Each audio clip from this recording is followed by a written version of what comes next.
Hey Blake, good to see you again. And this is the end of week 5, beginning of week 6. So first thing I want to say is I would like to schedule a time to meet and kind of walk through your current assessment plan and maybe look again at just kind of firming up some learning targets and aligning those with your assessments and making sure we're focused on inquiry before you move forward to actually planning out each lesson.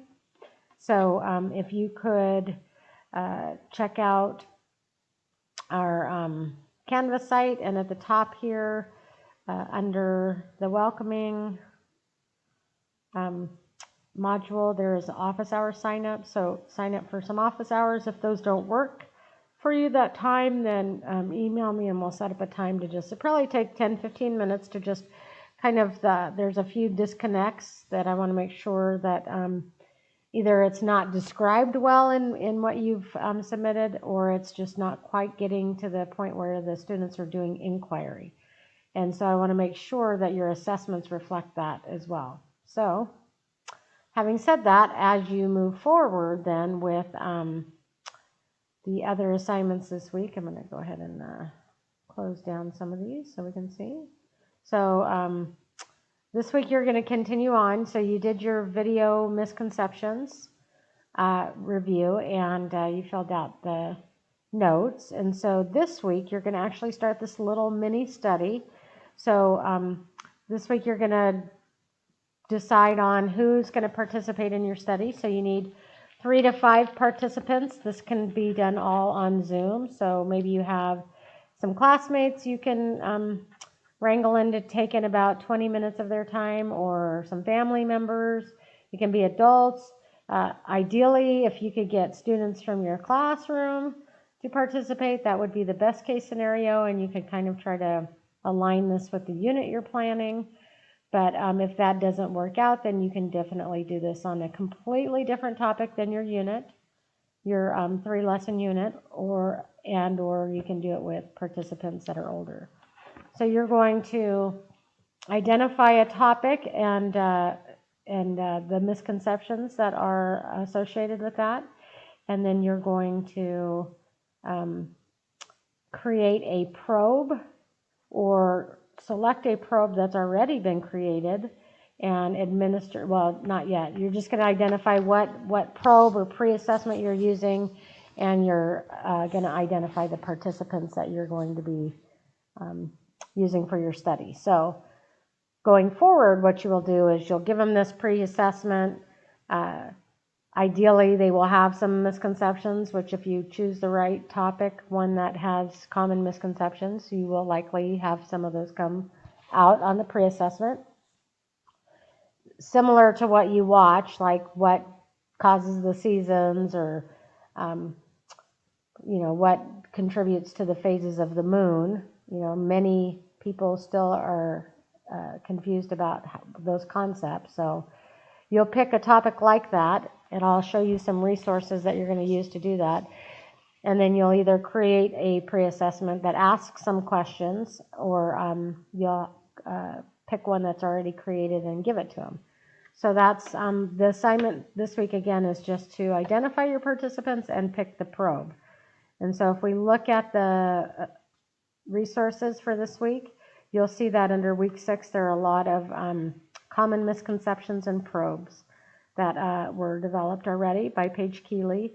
There's some that I've kind of pulled out. So natural resources, air pressure, chemistry ones, is it a model probe? So those are examples of ones. And then you can see some of the ones in here, although these are texts that she gets paid a lot of money to produce, so we're not able to reproduce all of the probes.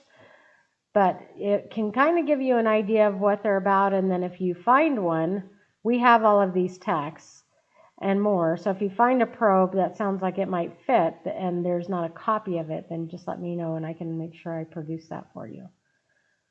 So again, here's another resource. This is Common High School Science Misconceptions. So thinking about any of these ideas, and then pick one to use for your study this week.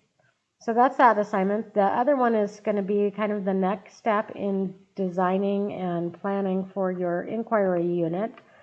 So in this one, this week, you're going to actually create all those assessments that you described in your assessment plan.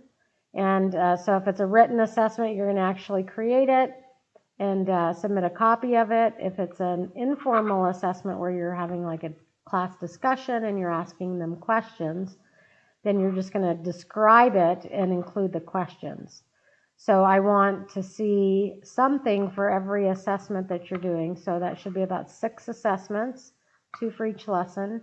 And before you do that, I would really like to speak with you and meet with you about your assessments and how those need to be tweaked to a certain degree to better address inquiry in this unit that you're planning. So prior to moving on to this, we probably really should work that out before you have to move any further and then have to revise that as well. So that's the other assignment for this week. And although it doesn't say anything specifically about working on your lesson plans next week, I just want to point out you will be submitting a draft of your lesson plans. So this week you also should start thinking about creating lesson plans. And so remember that the lesson plan template that you're going to use is under week 5 under resources. So you're going to complete one of these for each of the 3 lessons that you're planning. And that's where this academic language information comes in. Hopefully you will see that also identifying misconceptions will play into your lesson plan and that you'll be using inquiry in those. And so the first draft is kind of put everything we've been learning together in a lesson plan, kind of sift it through, stick it in there, and then we'll work through any adjustments that need to be made.